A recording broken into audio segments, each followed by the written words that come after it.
Hello, everyone, and welcome to an abridged episode of Two Gays, One Episode. It won't actually be abridged, but I'm Alex. And I am GoatJesus, also known as Mikel des. Mikel des. And today, Mikel des and I will be discussing episodes 25 and 26 of the Neon Genesis Evangelion TV series.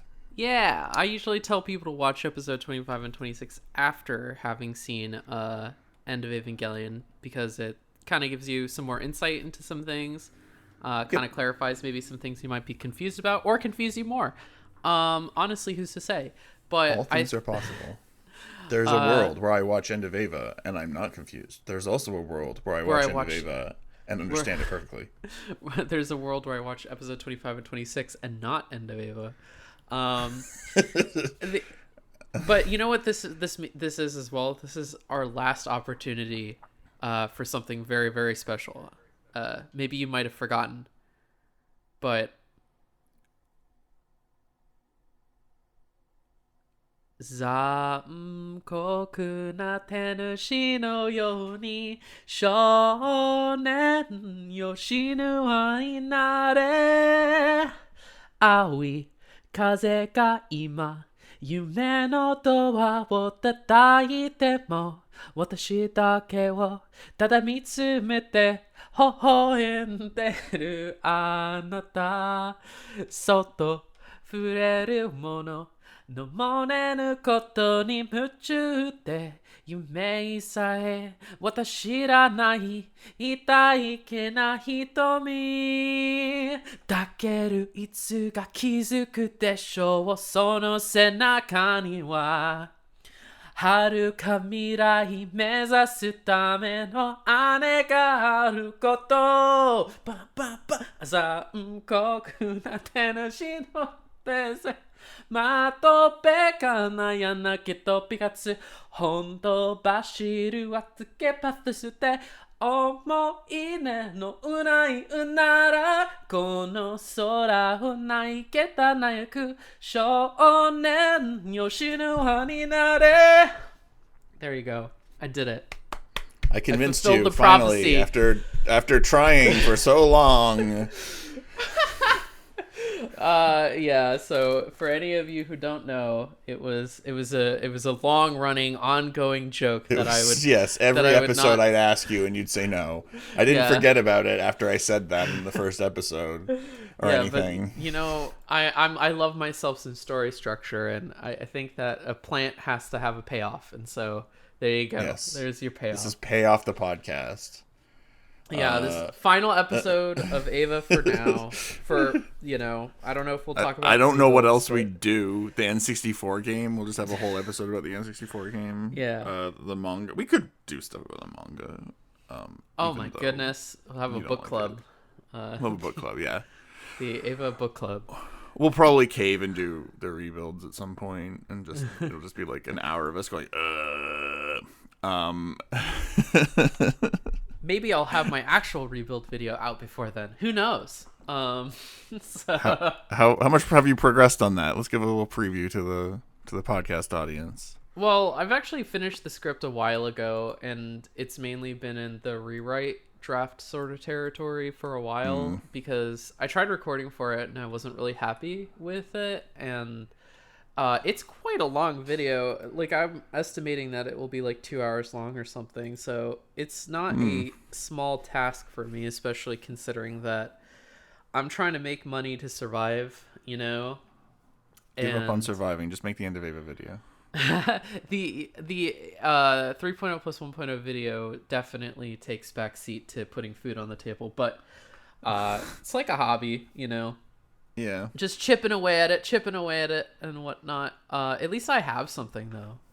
Worst case scenario, I'll just release the script or something. No, I'll make the video. I'll finish the video.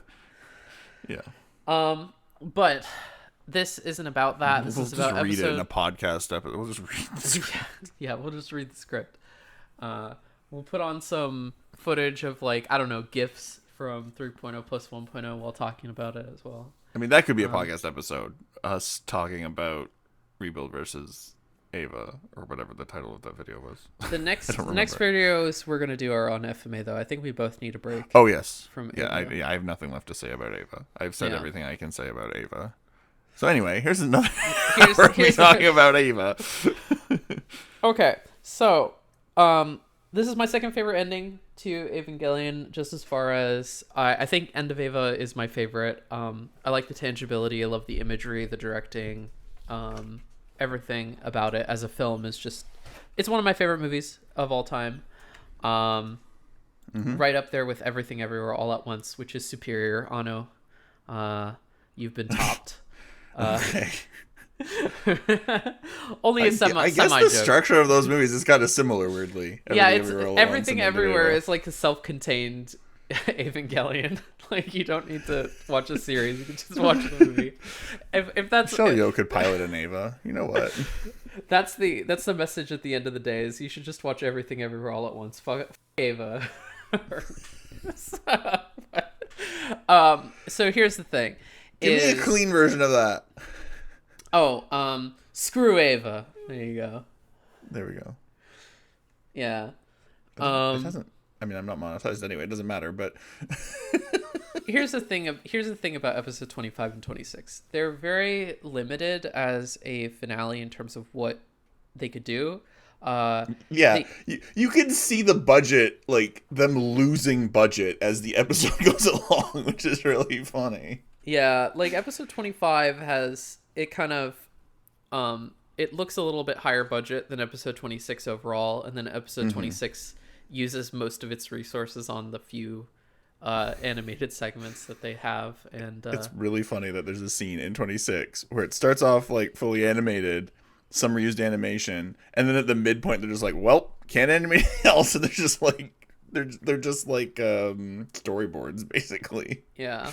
Episode 25 and 26 are very much, they've gone down in history as some of the most polarizing episodes to any series, like beloved series ever.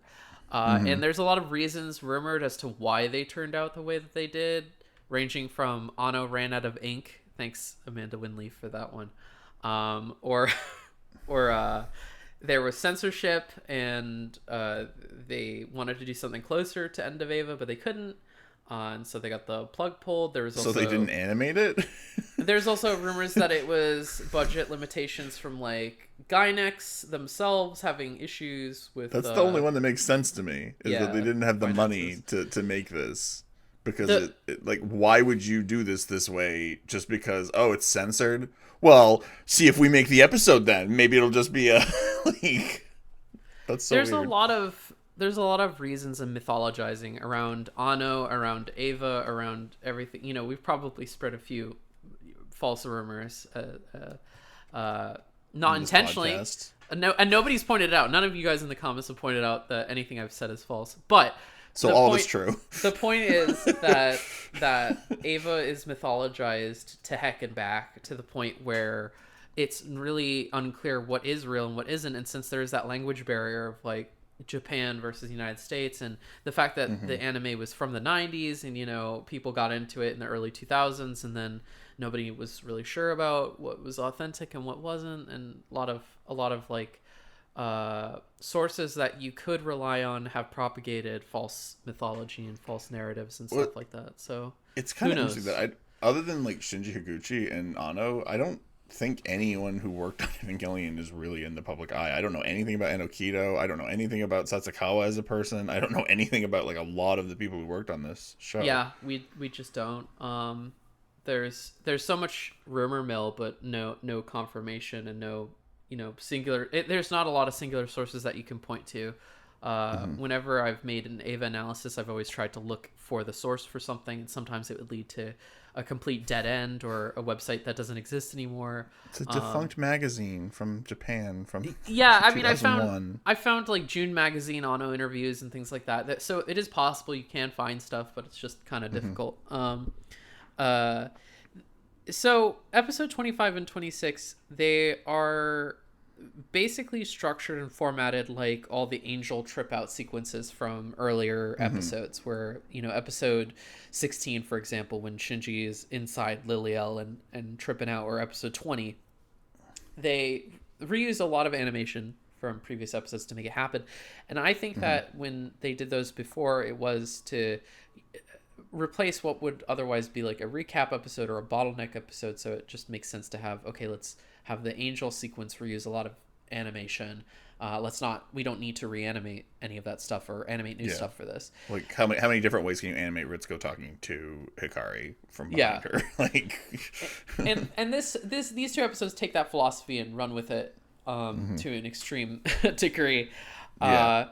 Everything is virtually told to you. It feels much more like a podcast or.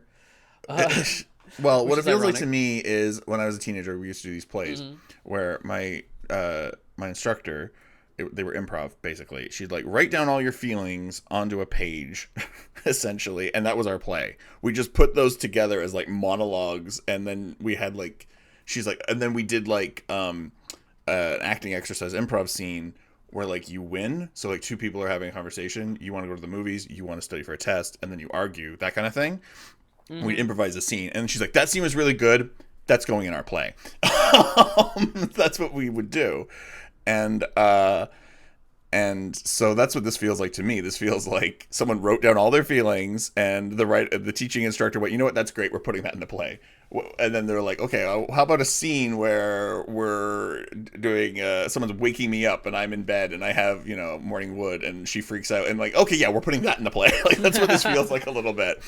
Yeah, I mean, there's a lot of theater kind of imagery in this too that maybe that's what after we were talking about a lot of the themes of these episodes, which are stated outright for the most part, are you're kind of putting on a performance for others and kind of projecting your idea of yourself into other people a lot of the time. And so, you yourself are subjective on some kind of level because everyone has a subjective experience of you and a different version of you that they think about. Like, I don't know. There's a lot of anime YouTubers who probably think about me and go, man, I hate that guy or whatever. But then there's a lot of definitely. There's a lot of people who, but they also don't have a clear image of me. They don't have like the full context of everything about me. All they know you from is your YouTube videos where you tell people you hate things. So. Yeah, totally. Or maybe Skype conversations from when I was 15 or something, or like 16. That's true. So it's Those kind were of rough. I'm just kidding. you're telling me. But the thing is that, and there are moments of weakness that maybe shine through. I know I pissed some people off before when I had a live stream talking about 3.0 plus 1.0, and then I just got like really cocky and was like, I don't need you guys, I'm gonna go places, that sort of thing. And I'd never heard about that, and I wasn't there, so yeah, well, it was mostly a joke in the sense of just having a lot of vibrato and whatever, but people took it really, really seriously. So there are bravado, ideas, not vibrato. Yeah. Well, there was a lot of vibrato in there too. I think I was drinking at the time. So the thing is that people I never heard about this. People have different ideas of you, but they're not the true you or the objective you. And then there's the question of like, what is the objective you if there are so many different versions of people, including yourself. Your own image of yourself is subjective as well, which is what Ava kind of asserts. And if everything is subjective in that way, like perceptions of an objective, so there is the objective reality of I am Michael, I exist here in this world, but there's the subjective of other people think about Michael and they think different things, including myself, because I'm very selective in what I remember or what I want to consider about me. And so Ava's kind of asserting maybe it's better that you just, if it is subjective, to subjectively choose to believe that you're a good person and that you can be happy and that maybe other people aren't cynical about you in the same way that you might be of yourself and think poorly of you. So I choose to believe that anybody listening to this podcast right now who has heard all my vibrato still sees me as a human and a person that maybe is more complex and not a one-dimensional anime villain or something. Yeah. So I don't know if we get a lot of hate listeners, so probably not. Anyway.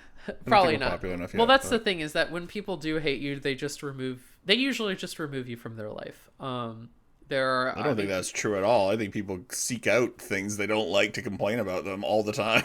Oh, sure, but I do think that there is, for example, I had like a lot of people who would be stalkerish or something and harass me, and those people don't exist anymore in my life and everything. They gave up because I just disappeared off their radar for a while. Absolutely, that's the best. So yeah, that's the best way to get rid of it. But anyway, back to Ava, which to recontextualize this into Ava is that's what this first episode, because they are kind of two separate episodes. They are two separate. This is what 25 is about. All the characters sort of identifying that this is who I think I am, this is who everyone else thinks I am, and I'm really worried about what everyone else thinks I am, so that I behave and I change myself to improve the view, the me that's in everyone else's mind. Yeah, and kind of, I think, it's driven by fear and loneliness. Like, that's the thing, is that fear and loneliness drives you to want to impress other people and be a performative you that is not like authentic. Which is the stage theme.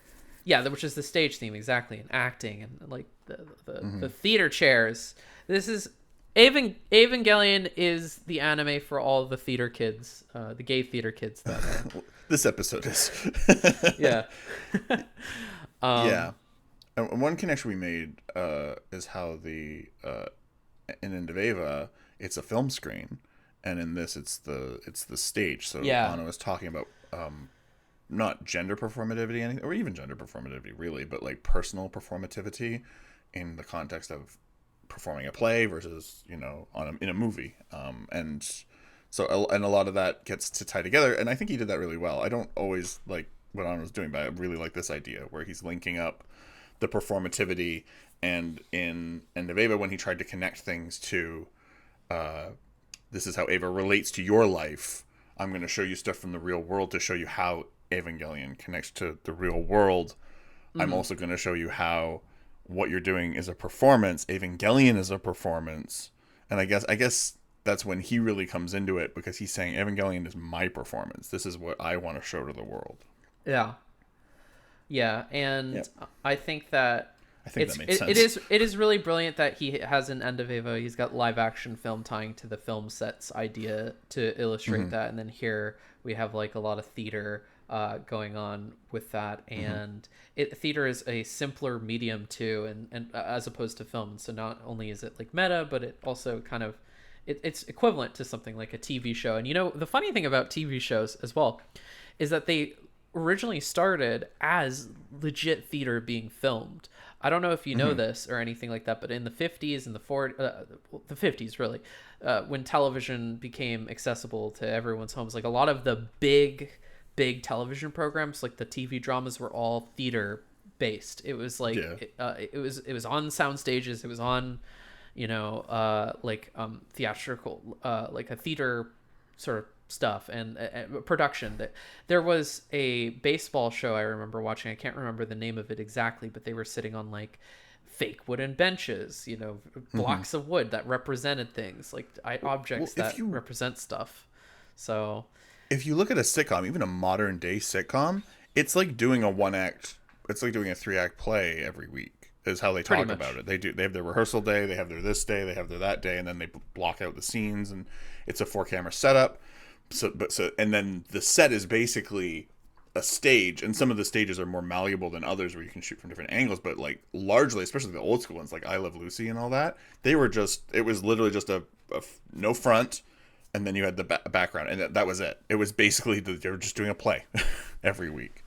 And what I also like about the play motif and the film motif as well is that it's an acknowledgement of the literal breaking of the fourth wall in some ways, because it's filming not just the stage but behind the stage and everything like that. It's like it's revealing the meta elements of it, acknowledging those, but also showcasing the vulnerability of the characters, because when Shinji is giving when people are talking at Shinji in the final episode, for example, where you have everyone crowded around him and they're sort of being like, rainy days can be happy too.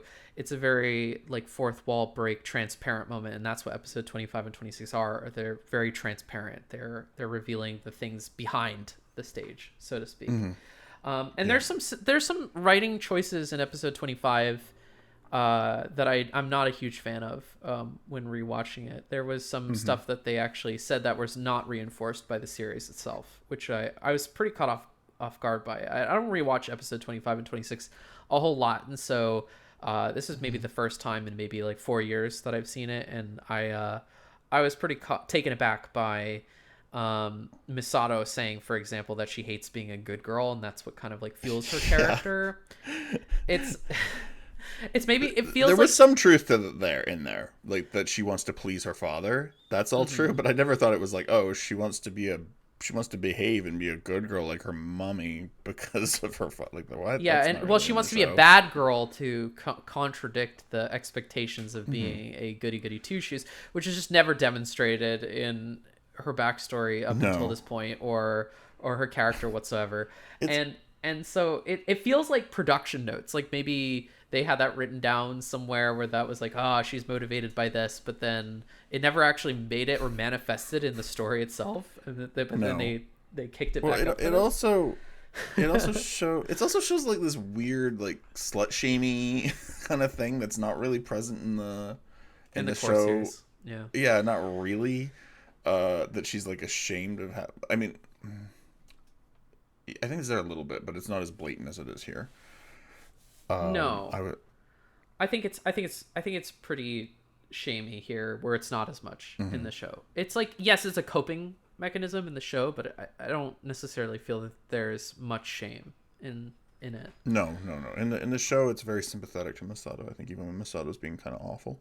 And there's some stuff here like Rei wants death and things like that, which may be a translation problem. That might be a translation issue though, because Rei is willing to die, and that's a huge theme of the show, is that she will die if she is told to die. Yeah, but she's not. It's more out of subservience rather than self-destructive. Like, which ironically Thanatos, right? Like the death drive sort of stuff. I don't think that she's actually. She's more of like, I'll die if I have to. But it's very utilitarian. It's more of like seeing herself as an object and less about the desire to. But she says stuff like, they're keeping me here in this world and I want death, and they're holding me here and whatever. And if that's the case, she's doing absolutely nothing in the series to try and to kill herself or to end her life in a way actively. It's just confusing. It's just a weird element. The closest is the 19 where she has the N2 mine and she's like charging Zeruel, but that's for a reason. But that's not because she has a death wish. Yeah, it's what you're saying. Yeah. So I don't know. I feel like there's some character stuff here that feels very like series Bible-esque and not really like, oh, here's what the show like actually pre-production is. series Bible, where they're like, we think Rei is gonna want to have a death wish, and then she just doesn't. Yeah, she just doesn't. It's not really a thing.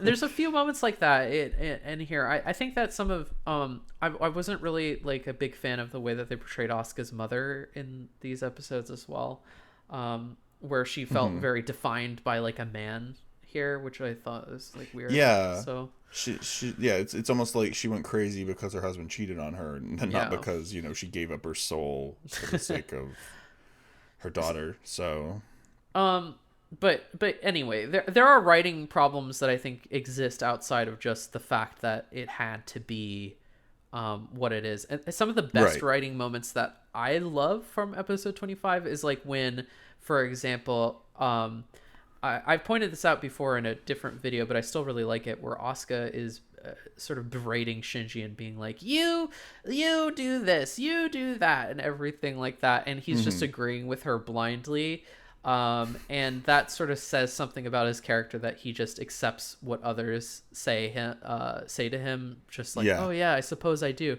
even though she's more describing herself than with him and everything in this scene. And it's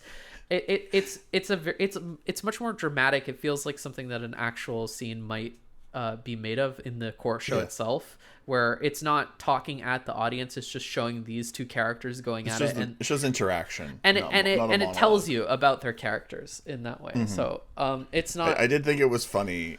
I'm sorry. Yeah, you go on.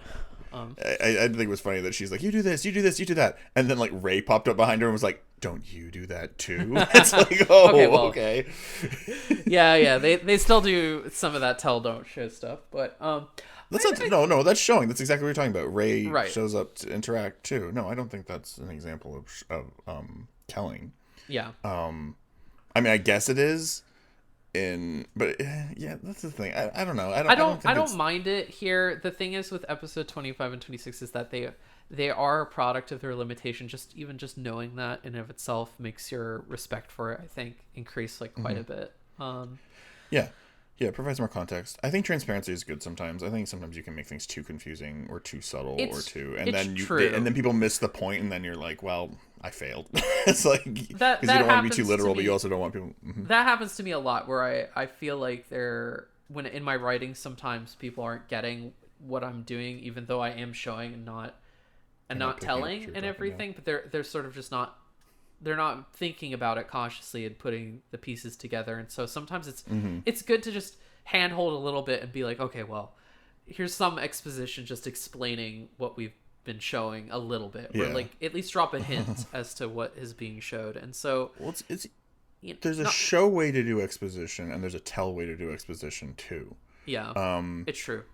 And sometimes if you're trying to make sure people know the information and you want them to know it quickly, trying to integrate it properly so that everyone's kind of talking about it normally takes a lot longer and is a lot more boring than if you just had an infotainment video. I'm going to use an example from outside of Ava right now. So I guess we're just talking about general tropes right now, but so everyone, do you know the DC characters, like the New Gods? Do you know those characters like Darkseid? I know none of them, but I've heard of the name the New Gods. Okay. so it's really complicated. It's a Neil Gaiman thing, right? Or I don't know. No. It's Jack Kirby. Oh, American Gods is the Neil Gaiman. Yeah, thing. That's Neil Gaiman. Yeah, American Gods. So the New Gods are like Darkseid. They're these like powerful space gods that fight each other, and there's this whole backstory about them. And in some shows, they don't bother to really explain who they are very well. They just kind of assume people know because they're fans, because these are newer shows where these characters have been around for a while. But when they first introduced them in the Superman cartoon back in the 90s, they had like a 2-minute, probably about a minute, maybe minute and a half video, where a mother box, which is like their computer thing, just explained like the general sort of broad history of these characters. And that was so much more helpful than trying to integrate it into the storytelling where you're trying to do like a bunch of other different things at once. And I think that's helpful. Even though that's blatantly telling, it's helpful. And also that was told to a character who didn't know all those things, so obviously they're explaining it to someone who doesn't know it. So they have to do that. And that works, I think. I think that's the way to get your exposition to be succinct sometimes, even though that's, bad form or bad writing, quote unquote. Yeah. Writing is such a balance, and you just have to know the rules to break them and everything, and do it intelligently and just try and...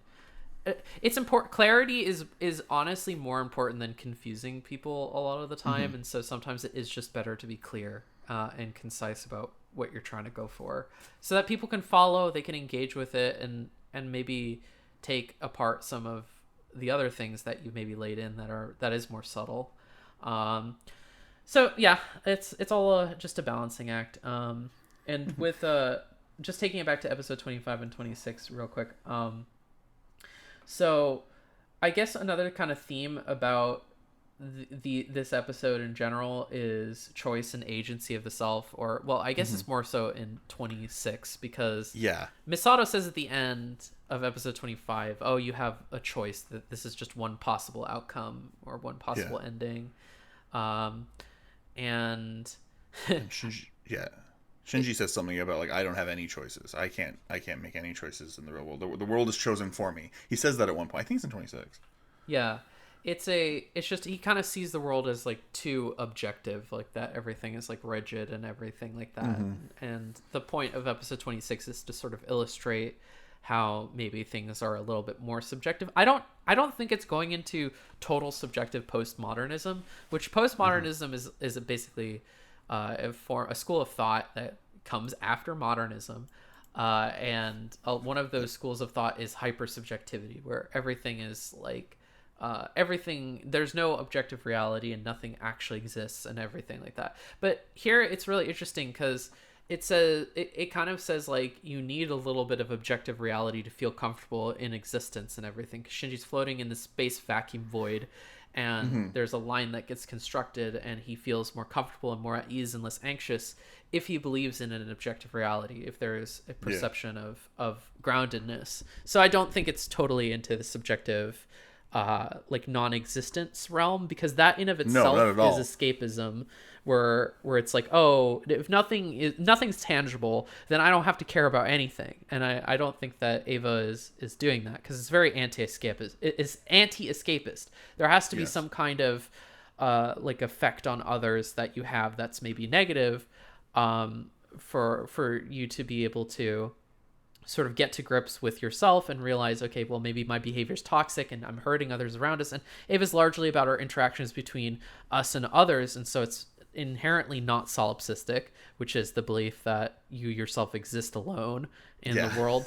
And it's inherently not hyper subjective, because your actions still have consequences and side effects for the others that exist around you. So I mean, those are the same thing, kind of. Like, what do you mean? Solipsism is the belief that you are the only thing that's real and everything else is subjective. Yes, it kind of is. Yeah. It's a fancy smancy way of saying that.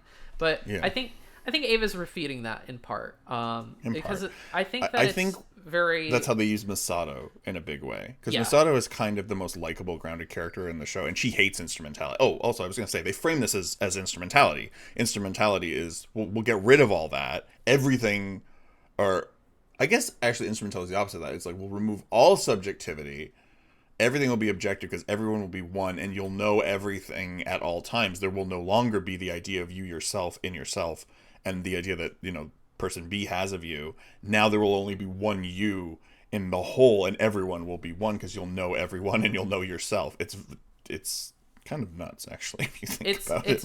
It is very Nirvana from Buddhism, which we've talked about before. But it's still kind of a hellish experience, because it is that sort of hell of solipsism. If there is only one you, then it's not. There's no pleasantness in that. And Shinji wishes for it. Okay, so the episode 25 and 26's plotline does not contradict Yoi whatsoever. Like, pretty much everything is. Yeah, that's what we think. Everything's pretty much confirmed to have said. Like, Asuka's in the bottom of the lake. Gendo gets Rei. Misato's been shot. Dies sliding on a wall. There's no elevator, but maybe it's just animation, or not. Well, the shot composition was different, whereas the LCL. I just we were talking about this. I just think it's interesting that the shot of Ritsuko in the LCL is almost straight out of EOE, but then the way Misato dies is a little different. Yeah. But Shinji's the epicenter for instrumentality. He gets the wish. He decided to wish for a reality where nobody could experience pain. And so in that way it removes the other, because there's no pain if there's no other. So it's all like unified. See, what I always thought instrumentality was one thing where everyone would become one. That's what instrumentality is. It's not necessarily a wish for that, but then you decide what the path of humanity will be. It's like your will guide the whole of humanity, whoever is ascendant. They say in these episodes that at least Shinji wished for it. They use the word wish even in Japanese. I don't know if you can get anything from it, or if you can just get a version of it that sort of placates to what you want. But either way, as far as plot and literal plot goes, the Dead Sea Scrolls predict that this outcome will happen, and so it does. And that's what Seele wants, coincidentally, because Shinji is exactly what the prophecy predicted in the first place. So what they're after is Shinji's wish to begin with. Yeah. So it's like, and Gendo literally describes what instrumentality is to Shinji, which is the thing he wished for. So I don't know. It's interesting. Convoluted plot aside, I think that Ava is not really. It's much more about the themes and the characters and kind of those elements, and not so much like the plot beats or there is like a lack of caring in these episodes about the overall story and like the bigger picture. Things just happen and whatnot. And there's almost no reality. Yeah. It doesn't matter. It doesn't matter. They basically are just like none of it matters. There's no diegetic reality in these episodes, really. It's just here's a thing, here's a thing, here's a thing. We don't have time, we don't have the money, we can't show the actual story. They even admit that in episode 26. It opens with like, let's just do Shinji because he's our main character. So the rest of this episode is going to analyze Shinji. There we go. They also it made me laugh when we were watching because it said in the year 2016 AD, as if it was like it's like, oh yeah, in the distant future of 2016 AD. It's like, oh god, you gotta love it. I mean, yeah. You know, the funny thing is that 2016 might have been one of the worst years before 2020, and if not the worst year in my life before 2020. So that's funny. Like the apocalypse. A lot of bad things happened in 2016, I guess. 2016 was a nasty year, but the funny thing about the text use of I was thinking about the text use in episodes 25 and 26 a lot. And it feels to me like the right call to not have it voiced or anything and just to have the text appear on screen when talking to Shinji, because it feels ephemeral. It doesn't have a specific character attached. If it was like Rei, for example, it would feel like Rei's interrogating Shinji. And they make that distinction when Rei comes in or character says stuff, or when Misato comes in to criticize Shinji. It's more of like the them that exists in his mind. But when there's the text on screen, it's like very... it's like a voice of God kind of thing, and it removes like character from it in some ways. Well, it's Anno, right? Yeah. Well, what I was gonna say is one thing about these two episodes is they really remind me. I know you're familiar with it, but you know that Looney Tunes cartoon, the really classic one, which is Duck Amuck by Chuck Jones, and and in Duck Amuck, if you're not familiar with it, it's Daffy Duck, Daffy Duck. Daffy Duck on a page, and someone's drawing around him as he moves through all these different scenarios, and he's kind of like arguing with the artist and stuff. And this episode made me think of that in like a huge way. So like and then at the end of the episode, it's revealed that it's Bugs Bunny just like screwing with Daffy. And that's what this episode is like Shinji on a stage, and he's arguing with Anno, and then it's revealed at the end that it's Anno just messing with him. I just thought it was a funny comparison. But it's also a real thing. It's also Shinji's arguing, like when the question, "Are you happy?" pops up, and they go, "Yes, I'm happy." And he goes, "Are you happy?" And he goes, "Yes, I'm happy." Like that made me think of that kind of back and forth element. Yeah. So I thought that was cool. It is cool. There are some parallels there. Actually, it's very Looney Tunes and End of Evangelion, identical in every possible way. What do you call it? It's man versus author conflict in that sense, but man versus God, really. Man versus God, yeah. And so, but I do think that the characters that we see in episode 26 specifically are just manifestations of Shinji's idea of everyone else that exists in his head. I feel like the episode is largely about him working through his own problems and everything like that, and using other people as and including maybe that voice of God. Maybe it's just himself in some ways, like the inner voice, to deal with his problems and kind of work things out. He imagines a world here without Ava, which is kind of funny. So that's like 3.0 plus 1.0's conclusion.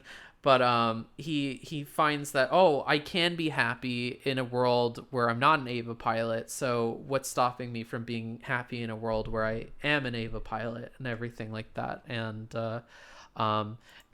he says specifically that there's a possibility that he won't be an Ava pilot, or won't always be an Ava pilot. And that's true. There's not, this life as it exists now for Shinji is not permanent. And I think that speaks to a large part of like depression and issues with depression, is that this isn't forever. You're going to be able to move past it. Life is evolving and changing. And this version of you isn't going to be the same you in 20 years. So it's kind of like, just remember that you're capable of change, which I think is like a big part of it.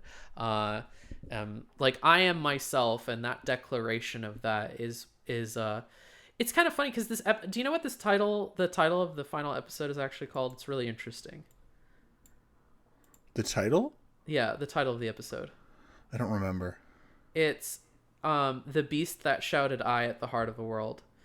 It's a line from the End of Eva, right? That's not an End of Eva line, but it is a reference to, I think, a classic piece of poetry or like a short story. I can't remember which, but it's funny because the word I is the word for like love in Japanese as well, AI, and so you have I as in the English word for I, which is myself, me, and self-love and everything like that. And so I think that the whole point of this episode in part is that there is the possibility for self-love, and even just saying that you have that possibility, that you can love yourself, is an important first step. Because like a lot of depressed people, maybe I'm speaking through my own experience, but they, when I was depressed, it's really difficult to admit that there is a version of you that can be happier and everything, that there is a possibility for things to be happier. Just like, oh, I'm trapped here forever in this horrible purgatory of eternal summer. Yeah. And I appreciate that about it. I like the pun for the final episode too. If it's a pun, it's a good pun. It's a good pun. And I think there's a lot of interesting details too, right? Where when Shinji is kind of declaring like, maybe I could love myself, it's all the characters speaking at the same time. So that represents instrumentality, where they're all unified. But it's like Rei and Asuka and Shinji specifically like speaking together. Maybe I could love myself. So they're all kind of making that revelation. Is Masato there too? I was gonna ask you that before. I don't remember if her voice actor was also included, but I'd hope so. I mean, because those are kind of our four leads. The four leads are really Masato, Asuka, Rei, and Shinji. Yeah, totally. So. Though Kaoru's not in this episode at all, interestingly. He's referenced in episode 25 a couple of times. Yeah, they replay the footage. Yeah. Where he dies. They basically are like, Shinji's really sad because Kaoru was killed. And that's it. Really Cliff's Notes thing, very quick. I wonder if they didn't have the budget to pay Akira Ishida to play Kaoru for this episode. I wonder if that's what was going on, maybe. Yeah, maybe. They could do. They used original music though. They didn't use they paid Shirosagi-su, unlike episode 24, where they wouldn't have paid Shirosagi-su. Well, that was probably a good call on their behalf to have some music, because it is. Yeah. If you're gonna have stale visuals, maybe like not stale. I kind of wonder that. This is sort of off topic, but I wonder if Shirosagi-su got paid every time he wrote a new theme, and then maybe every time they used his music they had to pay him. I'm not sure. I wonder how that would have worked. Yeah, I don't know. Because I feel like that was a cost-cutting measure in 24 when the only music that plays is Beethoven's Ode to Joy. So could you imagine a version of the final episode though without the song? I think it's like Be Good or Can Be or something like that. I can't remember what it's called, but it's the Cruel Angel's Thesis guitar. I can't imagine nice. The Omedeto just scene. To complain about the rebuilds. Why was Cruel Angel's Thesis never in the rebuilds? It's true. It's iconic. Actually, I guess we should. What are your thoughts on the show overall? I guess we should talk about that a little bit. If this is going to be our last. I mean, I guess we've been talking about it for so long, people know what our overall thoughts on the show are. But do you have any sort of concluding points that you think are readily apparent in this episode? Well, I think that this episode, it's funny because it does kind of bring up, I think, a kind of like diagnosis for a lot of the problems that the characters are having, and as well gives a kind of solution to it, which is introspection is one of the ways to heal, because you're not going to have other people to really help yourself. You need to be able to think on your own terms, examine things about yourself, and be like, well, my actions are not necessarily terrible or anything, and I need to be more fair to me and more even-handed. It's about being kind to yourself in some ways, which is and the last subtitle. Yeah, that is. And Be good to yourself or something like that, or take care of yourself. I think take care of yourself. Yeah, it is. It is about taking care of yourself, and all the characters that we see in these in the final episode, because it says specifically we're only going to focus on Shinji. We don't have time for everyone else, but they they are representations, I think, of him, of him. They're extensions of Shinji. You think those are the ideas of Masato, and Rei, and Asuka that exist within Shinji's mind? Yes, exactly. Because the way that they speak to him is not necessarily from their mouths. It feels very much like Shinji's writing a lot of it. Like, especially when they're all gathered around him. I think it's a blend. Do you think? I'm gonna say I think it's a blend, because I think a lot of what Masato is saying is very true to her. So the fact that she is because I was going to mention before that Misato, who is a fiercely individualistic character, she really plays to the beat of her own drum, more or less. She doesn't like the idea of being with others so much. She hates the idea of instrumentality. She's like, oh, I won't be an individual anymore. I hate that. That's weird for just someone's concept of someone. Is that like what Shinji would think she would say in this situation, or is that what she's really saying? I think is right. I personally think it's what Shinji thinks she would say, and everything, because there is kind of like the Shinji grappling with other characters as mouthpieces when they're all gathered around him, and like Toji is talking about philosophy. Would Toji do that? No, but it's like Shinji's considering things and kind of using these people he knows as ways to kind of deal with his problems. So Anno is also using them as mouthpieces. Well, I think all of them are just a mouthpiece for Anno. I didn't mention, by the way, these episodes were written. I like to mention who directed and wrote the episodes, and I forgot to do that. I think I've forgotten to do that for a while now. These were written by Anno. And yeah, these are written and directed. Directed by him? Yeah, they were directed as well. Okay.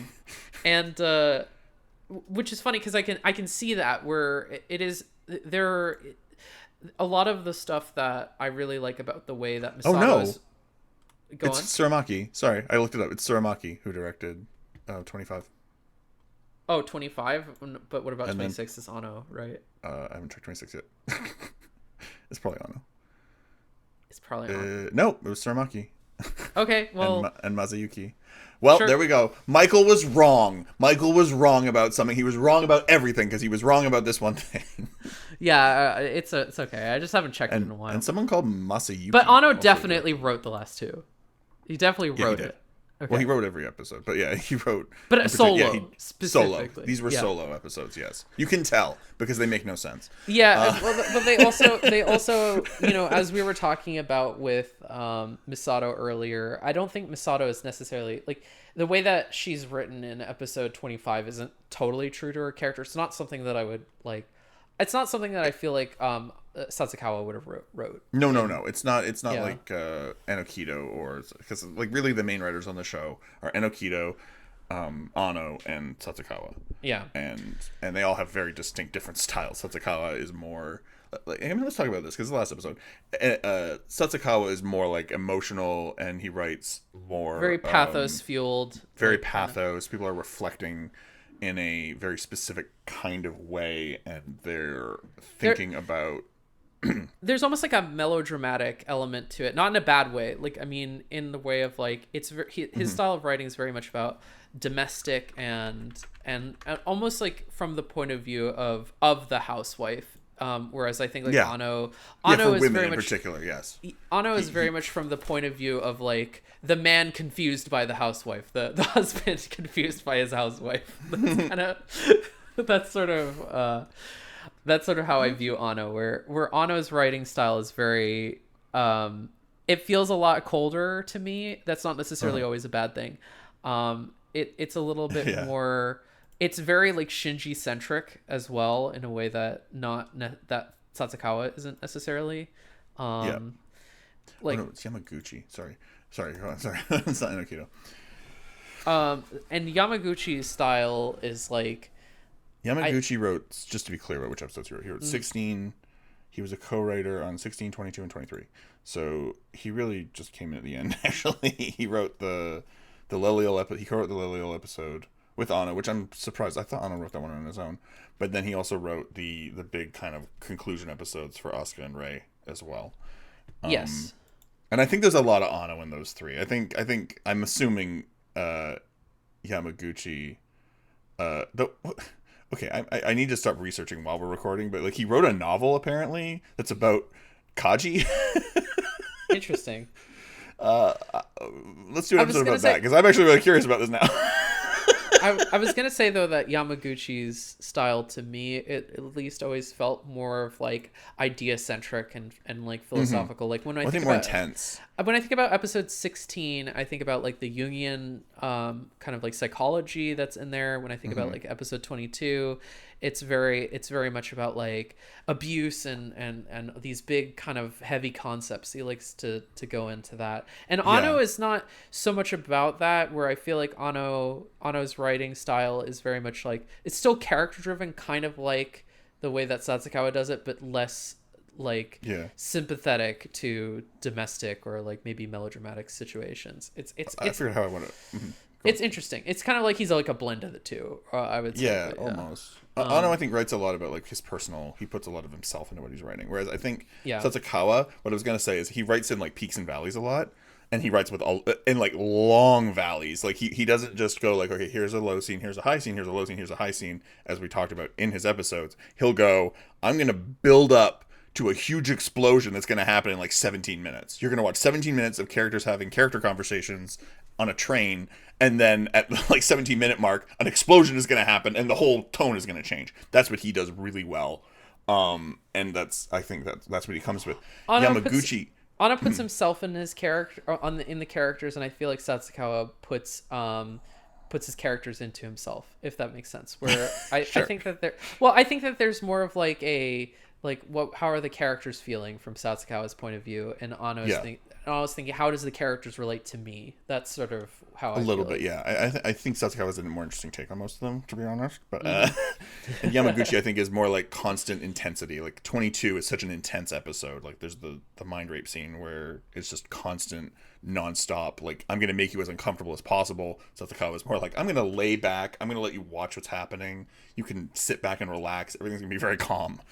So I feel like a tonal difference there. I feel like he's almost more of like a horror writer when I'm thinking about it, because like he is a horror writer. The thing with 16 and 22 and 23 is that with the thing with 16 and 22 and 23 is that they're all very like a psychological distress and kind of like very heavy on tension, which is not necessarily the case in maybe some other ones. So in 16, Shinji's trapped and he's running out of oxygen, and he's very like, it's a very on the edge of your seat, like using advertising kind of thing. And same with like Asuka, where she's very trapped by her situation with this angel, and so is Rei in 23. So I feel like he's very much about like conjuring tension, sort of delving into psychological dismay, and is very dark and heavy in ways that maybe the show doesn't get otherwise. So to me, it's like very horror, like psychological horror kind of deal. So what he sort of deals with.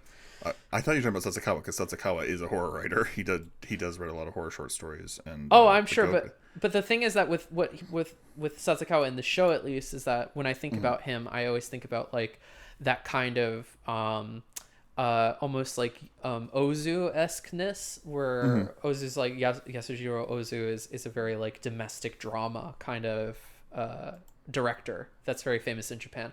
And so like a lot of his episodes are very much like, what are the ladies up to? What are the what's Shinji feeling sad about today? Is he gonna kiss the girl? It's not gonna go well, like that sort of thing. Yeah, he writes from the perspective, I think, of the most normal perspective. Like, those women long for the touch of others and thus avoid their kisses. I just like saying the title, okay?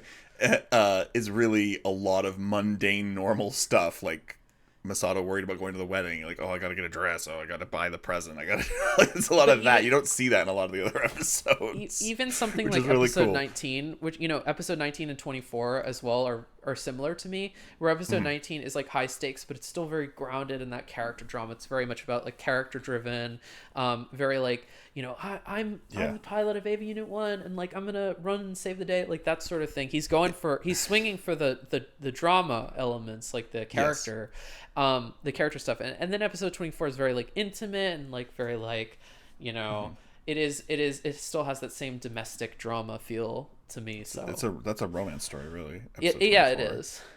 He focuses a lot on that. He's a very romantic writer, I think. In the context of Ava. So in other things too. We'll get to that. Yeah. I was gonna plug our Gilgamesh review things that we're doing as bonus episodes. Watch them; they're good. And watch Gilgamesh. Watch Gilgamesh first. It's a good show. On Patreon, we have exclusive podcasts talking about Satsukawa's other show, Gilgamesh, and so Gilgamesh is kind of a very Ava-esque show written by one of the writers of Ava. Yes. And so we're talking about all the episodes, kind of in style of what we're doing here, but with a more obscure show that kind of deserves more attention. And Michael's never seen it before, so it's like live reaction. Yeah, I'm new to it, so. Yeah. Anyway, enough plugging. That's our sneaky plug. And I you know, the funny thing, I mentioned Everything Everywhere All at Once kind of deal before, and I think that there's some thematic overlap between episode 26 and Everything Everywhere, because both of them are very much like about thinking optimistically about our world, and that's what I think episode 26 is about. Is just about perceiving things as optimistically as you can, where if there is objective reality, but our takes on things are subjective, and it's much better to view others and yourself more positively than anything else. And I do think that's what the sentiment is at the end of the day. And I'm very happy with the ending as an ending as well. Like, if this was the ending of the series, it would be disappointing from just a literal plot perspective. So underwhelming. It does not feel like a finale to me. But yeah. No, but I think as sort of gesture or thematically, it's pretty satisfying. I think it's very like heart. It has a lot of heart, and I would consider it much more of a success in terms of just exploring its themes than maybe the rebuilds did. So I like it. If you like Evangelion, I think this reminds you why you like it. That's what I think. Yeah. And it's good to get some cliff notes. If you don't need me to analyze characters for you, just watch episodes 25 and 26. It's fine. No, listen, stop.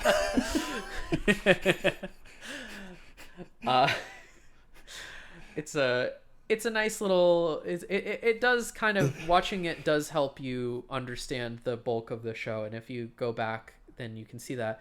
And you know, if you're not satisfied with episode 25 and 26. End of Ava does basically do what all the major criticisms of episode 25 and 6 would be. In the cruel monkey's paw way. But I enjoy that. It's delicious. Yes. And Are you ready? Sorry. Are you ready for me to sum up this whole series and movie in the most trite, obnoxious way possible? Sure.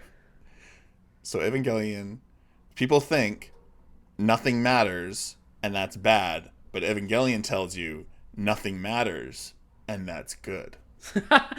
Which that is what Everything Everywhere All at Once is about. Which is also what Everything Everywhere All at Once is about. So condensed Ava. There you go. If you want actual death and rebirth, just watch Everything Everywhere All at Once. The Evangelion recap episode. They have a recap movie. Yeah. Let's do Everything Everywhere All at Once as a bonus episode. We should. I'd like to talk about it. It's a really good movie. And I think it was probably definitely influenced by Ava. I would be shocked if it wasn't. Anything coming out after 2000 is hard to say that it wasn't influenced by Ava. Even Wes Anderson's seen Ava. What does that tell you? It's so weird. There are movie covers where I look at that and go, that's the end of Ava cover. I think Tarantino has seen Ava. It's crazy how much Ava has like had reach. Yeah. What's that movie? Is it Mother? Where like it's literally like almost the cover of End of Ava? Oh. Yeah, I think it's Aronofsky. Yeah, I think so, but it's that one's hard to say because like Rosemary's Baby is kind of similar to the cover of End of Ava and stuff like that. which maybe he was more channeling Rosemary's Baby. Who knows? That's not Mother. That's, I don't know what it is. Something. Yeah. I don't know.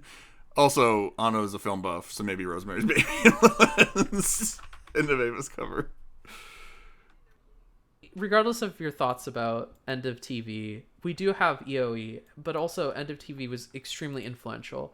It actually influenced an artist called Shinji Murakami, who has worked on, or his art is kind of the basis and inspiration for several key pieces of media, from Kanye West covers to the movie Summer Wars and its internet aesthetic. Shinji Murakami founded this art movement called the Superflat movement, and he cites episode 26 as his inspiration for the movement, when Shinji's face kind of comes onto screen in a pencil drawing on a flat white background.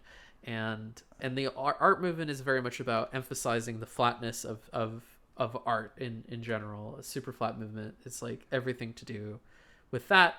And he felt like that was the core influence for that. I know that Eva as a whole also inspired the Sekaike story movement of Japan, which Sekaike is about teenagers going through apocalyptic situations, stuff like Kimi no Nawa and or have like been sort of referenced in relation to Eva as being inspired by Eva with its like teeny bopper apocalypse stories. And that continues to this day, where there's like a whole subgenre in Japan. I did want to say, teenagers the apocalypse. Contextually mention this. I think some of the budget choices in this episode were deliberate, because we did talk about how at one point they're literally showing reused footage, but it's like low grade. I'm like, why would you do that? Why would you not just reuse They have footage? a shot of Shinji yelling that they use in episode 24 and other episodes, I believe, where it's in the context of 24, he's yelling at Kaoru, and they use that, but they've traced over it with pencil and Copic markers. Yeah, and so which is not how you do a storyboard. So why would you choose to do it that way?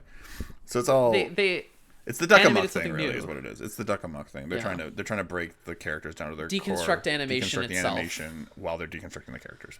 I thought that was important to mention. I'm sorry to mention it like the hour 5 minute when we're wrapping up, but it was important. You had to know. It's true. So and Anno would go to do similarly obnoxious things throughout the rest of his career. But we don't have to talk about Anno next week. In the next 2 weeks, finally, we can talk about something else. What are we going to talk about? We're going to talk about Full Metal Alchemist, yes, the original 2003, because, aka the good one. Because we're pandering to the GoatJesus fan base. Anyway, 2003. Well, also, we're both familiar with it. We both like it, and we both consider it an underrated show. Fun fact: the original Full Metal Alchemist was actually the #1 highest rated anime on my anime list back in 2005. It was the #1. And then it got supplanted by Brotherhood. By Brotherhood, yeah. So yeah, look forward to that. What was considered the best anime of all time is now considered totally bad because it's of its manga accurate. We will try to avoid comparing the two when we're talking about 2003. See, that's the other thing that's delicious, right? Where we have Ava versus the Rebuild, the new versus the old, and now we have FMA03 versus Brotherhood, the new versus the old. It's all about that conflict. The bottom line is, if Michael likes something, there has to be something that other people like There's more an evil that he doesn't like. anti-counterpart that's newer. Yeah. He needs that. Exactly. I need that sense of antagonism.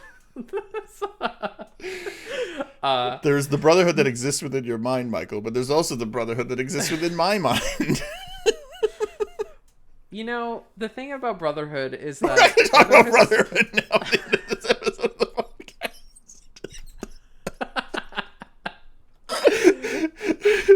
Brotherhood takes a lot of influence from Evangelion, actually. Remember when Father comes out of the Gate of Truth? And you're not like justifying talking about Brotherhood because you're trying to connect it to Ava. It's not happening.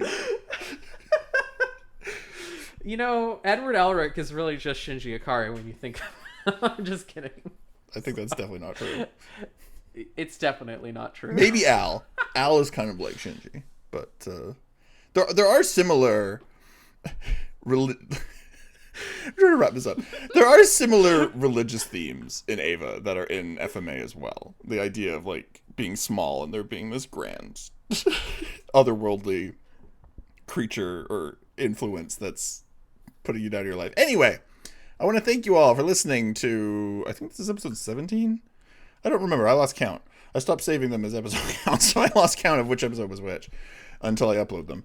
But I want to thank you for listening to 17-ish, 18-ish episodes of our podcast. It was a lot of fun. I wasn't sure about doing this, really, for a long time, but I think it's actually been a lot of fun, and it's really paid off. So, just keep watching. We're going to talk about FMA next.